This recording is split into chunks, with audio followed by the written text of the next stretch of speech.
ആദ്യം സംസാരിച്ചത്. ഗുജറാത്ത് ഹൈക്കോടതിയുടെ ആ വിധി ഞങ്ങൾ സ്വാഗതം ചെയ്യുന്നു. പക്ഷേ അത് അന്തിമമല്ല. അവർക്ക് സുപ്രീം കോടതിയിൽ പോകാമല്ലോ. ഈ 58 പേരുടെ ജീവൻ എടുത്ത ഈ കൊടും ഭീകരരെ വെള്ളപൂശുന്ന സമീപനം അങ്ങയുടെ മനസ്സിന്റെ ഉള്ളിൽ നിന്നെങ്കിലും പുറത്തു വന്നിട്ടുണ്ട്. കുടുംബത്തിൽ പറഞ്ഞവരൊക്കെ അങ്ങനെ തന്നെ. അതാണ് അവർക്ക് സുപ്രീം കോടതിയിൽ പോകാമല്ലോ എന്നുള്ളൊരു വാദം അങ്ങ് ഉന്നയിക്കുന്നതിന് പിന്നിൽ. നീ വിചാരിക്കുന്നത് പോലെയുള്ള ആ പോപ്പി ഒന്നുമല്ല ഞാൻ. പിന്നെ ആരാവൻ? അങ്ങ് യഥാർത്ഥ ദേശസ്നേഹിയാണെങ്കിൽ ഈ ഇരട്ട സ്ഫോടനങ്ങൾക്ക് ഈ സീരിയൽ ബ്ലാസ്റ്റിന് കാരണക്കാരായ വാഗമൺ സിമി ക്യാമ്പിന് നേതൃത്വം നൽകിയ ഈ നിരവധി ബോംബ് സ്ഫോടനങ്ങൾക്ക് സൂത്രധാരന്മാരായി വർത്തിച്ച ഷാദുലി, ഷിബിലി തുടങ്ങിയ ഈ നരാധമന്മാരെ ഒരു തരത്തിലും സപ്പോർട്ട് ചെയ്യുന്ന ഒരു സമീപനം അങ്ങയുടെ ഒരു വാക്കിൽ പോലും പ്രകടമാകുമായിരുന്നില്ല. അങ്ങനെ വരൂ, അതങ്ങനെ സംഭവിക്കൂ. ഈ ലോകത്തിന്റെ ഒരു പോക്കേ. നോക്കൂ, ദേശീയതയെ സംബന്ധിച്ച് ഞങ്ങൾക്കൊക്കെ സർട്ടിഫിക്കറ്റ് തരാൻ അവിടെ ഇരിക്കട്ടെ. ഞങ്ങളുടെയൊക്കെ ദേശീയതയെ സംബന്ധിച്ച് ഈ രാജ്യത്തിന്റെ ചെങ്കോട്ടയിൽ പോയാൽ നിങ്ങൾക്ക് കൃത്യമായി ബോധ്യപ്പെടും.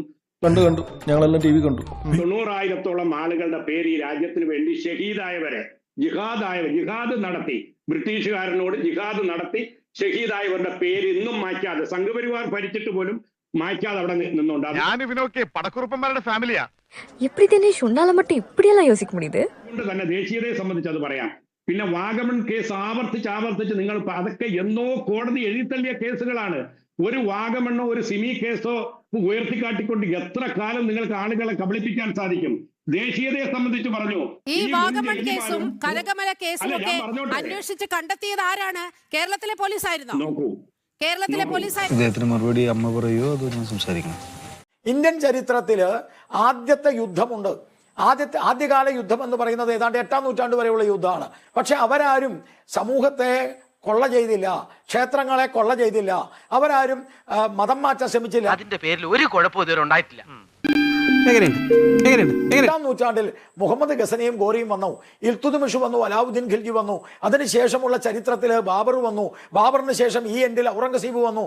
ഈ പിന്തുടർച്ച മുഴുവനും അമ്പലങ്ങൾ തകർക്കുകയും ക്ഷേത്രങ്ങൾ കൊള്ളയടിക്കുകയും ആളുകളെ മതപരിവർത്തനം ചെയ്യുകയും കൂട്ടക്കൊല ചെയ്യുകയും ചെയ്തതാണ്.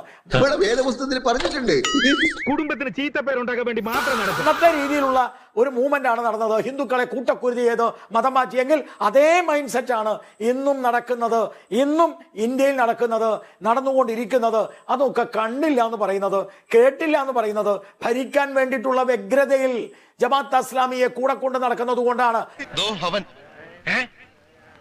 പക്ഷെ ഒരു ദിവസം ഈ മുഖ്യമന്ത്രി വി ഡി സതീശന്റെ വീട്ടിലും ഇവരെത്തും, ആ സമൂഹത്തിലും എത്തും. കാരണം അവരെ സംബന്ധിച്ചിടത്തോളം, ഈ ഭീകരവാദികളെ സംബന്ധിച്ചിടത്തോളം വി ഡി സതീശനും ഇല്ല, പിണറായി വിജയനും ഇല്ല. അവരെ സംബന്ധിച്ചോളം അപരമത വിദ്വേഷ വിരുദ്ധ ഭീകരവാദമാണ്. നിങ്ങൾ ഈ നാടിന്റെ അഭിമാനമാണ് രമേശ്. ഒരു ജിഹാദ് എന്ന് പറയുന്ന ഒരു വിഷയം, ഇസ്ലാമിലെ ജിഹാദ് എന്ന് പറഞ്ഞു കഴിഞ്ഞാൽ എന്താണ് എന്നുള്ളത് കൃത്യമായിട്ട് നമുക്ക് തീവ്രവാദികൾ കാണിച്ചു തരാറുണ്ട്. അത് നമ്മൾ പറയുമ്പോൾ ഇവിടെ ഇരിക്കുന്ന ജലീലിനെ പോലെയുള്ള ആളുകൾക്ക് ഇസ്ലാം അറിയാത്തതിന്റെ പേരിൽ, അവർ മദ്രസയിൽ ഇരുന്ന് ഉറങ്ങിയതിന്റെ പേരിൽ അവർക്ക് കാര്യം മനസ്സിലാവില്ല. രണ്ടാമത്തെ കാര്യം, ഇവിടെ ഈ ജലീലിനെ പോലുള്ള ആളുകൾ ഉളുപ്പില്ലാതെ ഇരുന്നിട്ട് ഇതിനൊക്കെ ന്യായീകരിക്കുന്നത് കാണുമ്പോൾ ഇവരെ പോലുള്ള ആളുകളാണ് ഈ ജിഹാദികൾക്ക് കൂട്ടിക്കൊടുക്കുന്നത് എന്ന് നമ്മൾ എപ്പോഴും പറയാറുണ്ട്. വെള്ളപൂശുന്ന കാര്യമല്ലേ കുഞ്ഞാലി പറഞ്ഞിരുന്നു. ഞാൻ ആളെ വയ്ക്കാം. എല്ലാവരോട് എനിക്കൊന്നേ പറയാനുള്ളൂ, ഒന്ന് എഴുന്നേറ്റ് ബഹുമാനിക്ക്. പണ്ട് രാഹുൽ ഈശ്വറിനെ കുറിച്ച് നമ്മൾ പറഞ്ഞു. അത് ഇവര് സത്യത്തിൽ കൂടുതൽ മുസ്ലിങ്ങളെ ഈ പ്രശ്നത്തിന് മനസ്സിലാക്കാനുള്ള ആ വഴിയെ തടസ്സപ്പെടുത്തുകയല്ലേ ചെയ്യുന്നത്. ഇവരല്ല ഇവരെ കൊലയ്ക്ക് കൊടുക്കുന്നത്. ഈ പറയുന്ന ആളുകളെ എനിക്ക് എങ്ങനെ പരിചയം എന്ന് ചോദിച്ചു കഴിഞ്ഞാൽ, ഞാൻ നേരിടുന്ന ഒരു കേസുണ്ട്. ഈ ഈരാറ്റുപേട്ടയിൽ തന്നെയുള്ള ഒരു ജിഹാദി കുടുംബത്തിൽപ്പെട്ട ആളുകളാണ് ഇതിലെ 2 വ്യക്തികൾ. ഇവിടെ ചിത്രത്തിൽ നിങ്ങൾക്ക് കാണാം. ഷിബിലി, ഷാദുലി, ഈ പറയുന്ന 2 പേര്, അവരുടെ വാപ്പയും ഒരു 1-ാം തരം ജിഹാദി. ഈ പറയുന്ന ആളുടെ അളിയനായിട്ടുള്ള വ്യക്തി നിയാസ് എന്ന് പറയുന്ന വ്യക്തിയാണ് എനിക്കെതിരെ കള്ളക്കേസ് കൊടുത്തിട്ട് അതിന്റെ പിന്നാലെ ഞാനിപ്പോ നടക്കുന്നത്. എന്റെ ദൈവമേ, അപ്പൊ കുടുംബടക്കം കള്ളന്മാരാണ്. എന്നിട്ട് ഈ കേസ് ഇവിടെ കൊടുക്കുമ്പോൾ ഇതിനു വേണ്ടിയിട്ട് ഒത്താശ ചെയ്തു കൊടുക്കുന്ന ആളുകൾ ആരാണ്? ഇവിടുത്തെ സാധാരണ മലയാളികളാണ്. അതിന് കൈയടിക്കുന്ന ആളുകൾ അവരാണ്. അപ്പൊ ഈ ജിഹാദികൾക്ക് കൈയടിച്ച് അവരെ പ്രോത്സാഹിപ്പിക്കുന്ന ആളുകളെ നമ്മൾ എന്തെന്നാ വിളിക്കേണ്ടത്? അവർക്ക് ജിഹാദികൾക്ക് കഞ്ഞി വെക്കുന്നവർന്നോ അല്ലെങ്കിൽ കൂട്ടിക്കൊടുപ്പിന് കൂട്ടു നിൽക്കുന്നവർന്നോ എന്ന് തന്നെയല്ലേ വിളിക്കേണ്ടത്? ഒരു തമാശക്ക് വേണമെങ്കിൽ അങ്ങനെയും പറയാം. അപ്പോൾ ഈ പറയുന്ന നമ്മുടെ മലയാള നാട്ടിലെ ഈ സാധാരണ മുസ്ലിങ്ങളായിട്ടുള്ള ആളുകളും ഈ ജിഹാദികൾക്ക് വേണ്ടി കൈയടിക്കുമ്പോൾ, അത് കള്ളക്കേസിന് വേണ്ടിയിട്ടാണെങ്കിൽ പോലും അത് കൈയടിക്കുമ്പോൾ ഇത് ജിഹാദിന് വളമാകുന്നു. ഇനി ഇവർക്ക് വാദിക്കുന്ന വക്കീലാരാണ്? അത് ഇതേപോലെ ഒരു കലാം പാഷ എന്ന് പറഞ്ഞൊരു വക്കീൽ. അതാരാണ്? അത് മറ്റൊരു ജിഹാദി എന്ന് വേണമെങ്കിൽ തന്നെ നമുക്ക് വിളിക്കാം. ഞാനും രവിയൊക്കെ ഒരേ വേവ് ലെങ്താ. അങ്ങനെയാണല്ലോ. അത് അവിടെ ഈ പറയുന്ന സിമി ഗൂഢാലോചന വാഗമണിൽ നടന്നു എന്നുള്ളത് പറയുകയും അതിന്റെ കുറ്റപത്രം സമർപ്പിക്കുകയും അതിന്റെ ബാക്കി കാര്യങ്ങൾ അവിടെ നടന്നിട്ടുണ്ട്. ആരും വെറുതെ വിട്ടിട്ടില്ല, അവർ ശിക്ഷിക്കാനാണ് ചെയ്തിട്ടുള്ളത്. ഇതൊക്കെ ഇവിടെ ഉണ്ടായിരിക്കുക, ഇതെല്ലാം എന്തോ സാധനമാണെന്ന് പറയും. എന്നിട്ട് പകരം നമുക്ക് സനാതന ധർമ്മത്തെ കുറിച്ച് പറയാമെന്ന് പറയുന്ന ഈ ഡിഫ്ലക്ഷൻ ടാക്ടിക്, ഈ പറയുന്ന വാട്ട് അബൌട്ടറി, അത് ജലീലിന്റെ നാഷണൽ ലീഗിന്റെ ഓഫീസിൽ ചെലവാക്കിയാൽ മതി എന്ന് എനിക്ക് പറയാൻ പറ്റുള്ളൂ. നിങ്ങളെ ബാധിക്കുന്ന വിഷയം ഇതാണ്, അല്ലാതെ സംഖ്യ എന്തെങ്കിലും ചെയ്തു എന്നുള്ളതല്ല. കാരണം ഇത് നിങ്ങൾക്ക് സംഖ്യയെ കുറിച്ച് പറയുമ്പോൾ അത് ഈ പറയുന്ന ഇന്ത്യ എന്ന് പറയുന്ന ഇട്ടാവട്ടത്തിലേ നടക്കൂ. ആഗോളതലത്തിൽ ഇന്ന് മുസ്ലിങ്ങൾ വേട്ടയാടപ്പെടുന്നുണ്ടെങ്കിൽ അതിന് കാരണം എന്താണ്? ഈ ജിഹാദിനോടുള്ള ഈ ഒരു അയഞ്ഞ സമീപനവും അവർക്ക് അതിന്റെ ആ ഒരു ഭവിഷ്യത്ത് എന്താണെന്ന് മനസ്സിലാക്കാതെ അതിനകത്ത് പെട്ടുപോകുന്ന അവസ്ഥയും അതിന്റെ ഭാഗമായിക്കൊണ്ട് ബാക്കിയുള്ള ആളുകൾക്ക് ബുദ്ധിമുട്ടുണ്ടാകുമ്പോൾ ഇവർ മൊത്തത്തിൽ മുസ്ലിങ്ങൾ എന്ന വിധേന ആ സമൂഹം എന്നുള്ള നിലയ്ക്ക് അവരതിന്റെ ഒരു പഴി പേറി നടക്കേണ്ട ഒരു ഗതികേട്. അതായത് every Muslim is a potential jihadi എന്ന് പറയുമ്പോൾ ആ നിലയിലേക്ക് കാര്യങ്ങൾ എത്തുകയാണ്. ആ പറയുന്ന സമയത്ത് ഞാനത് പറയുമ്പോൾ ആളുകൾക്ക് പിടിക്കില്ല. പക്ഷെ ഇവിടെ ഇരുന്ന ഈ ജലീൽ പോലും ഈ ജിഹാദിനെ പിന്താങ്ങുന്ന അവസ്ഥ എന്ന് പറയുമ്പോൾ ജലീലും ഒരു പൊട്ടൻഷ്യൽ ജിഹാദിയാണെന്നല്ലേ വരുന്നത്.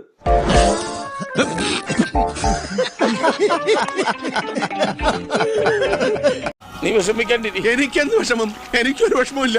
വിഷയം സനൂഫ് എന്ന് പറയുന്ന ആ ഒരു ജിഹാദി ആയിട്ടുള്ള മുസ്ലിം അവിടെ ഒരു കമന്റ് എടുക്കുകയും പഹൽഗാം അക്രമത്തെ കുറിച്ചിട്ട് ഒരു വളരെ വളരെ ദേശവിരുദ്ധമായ വളരെ തീവ്രവാദത്തിന് അനുകൂലമായ ഒരു കമന്റ് ഇട്ടപ്പോ ഇവിടുത്തെ ഈ ജിഹാദി അനുകൂലമായ ആളുകൾ എന്താ പറഞ്ഞത്?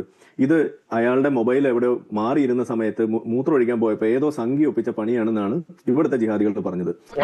അവന്റെ തോല് പൊളിക്ക, ഇത് കരിയല്ല, അവന്റെ തൊലിയുടെ നിറവാ, പോകുകയല്ല. കമന്റ് ഇട്ടത് മോശമാണ്, പക്ഷെ അയാൾ ചെയ്തത് ഒരു വളരെ ക്രിമിനൽ ആയിട്ടുള്ള ഒരു സംഗതിയൊക്കെയാണ്. പക്ഷെ ഇതിന്റെ പിന്നിലുള്ള ആ മൈൻഡ് സെറ്റ്, ആ റിലീജിയസ് ആയിട്ടുള്ള മോട്ടിവേഷനെ തള്ളി പറയാൻ നമ്മുടെ ജലീൽ തയ്യാറല്ല. ഇത് തന്നെയല്ലേ ഈ ജിഹാദി തരം എന്ന് പറയുന്നത്? നല്ല അസല് വിഷപ്പാമ്പ്.